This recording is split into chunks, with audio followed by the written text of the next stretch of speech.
Good morning. It's Friday, April 22nd, and last night I went to a meeting about heroin and opiates in my town, and it's an epidemic across the country and has touched my life personally and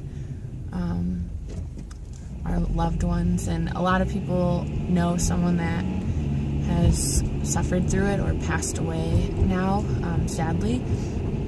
And it was really interesting, but one of the sentences that the leader said that I thought was really interesting is that addiction and codependency are linked together, and it's she actually called it the same disease. And codependency is like putting your whole identity into someone else and kind of throwing your life into them, and whether it's to help that person or to fix that person, but we're really not called to do that because we only have control over ourselves. So she said addiction and codependency are the same disease. The addict's addiction is the drug, and the codependent's addiction is the addict. And I kind of like sat back in my chair and I was like, whoa. Something I learned through or being affected by heroin in my family is that you can actually enable someone that when they're addicted, if you provide, a bed and shelter and everything they need so that they can go out and just spend their money on the drug. And so actually in some cases, letting the person go and suffer consequences is actually the best thing for them. And it's terrifying because when you do that, you do feel like you're giving up control, and that person can go and overdose and die. And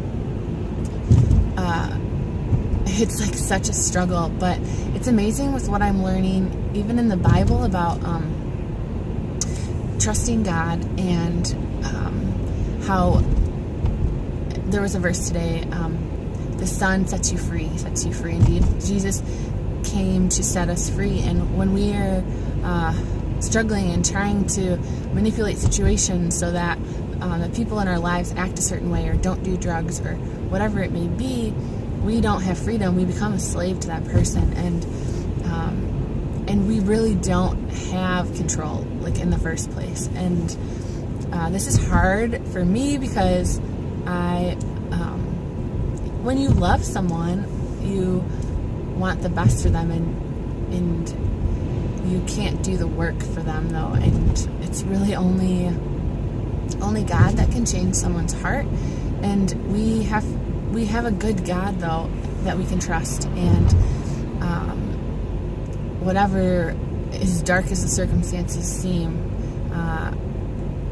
God's in our situations, and we can call on Him, and we can ask for His help to separate ourselves from trying to control and fix our loved ones. And I don't know, it was just really interesting. It was a really deep discussion, and everyone's stories were so deep, and people last night at the meeting had just lost fathers and brothers, and it's so sad.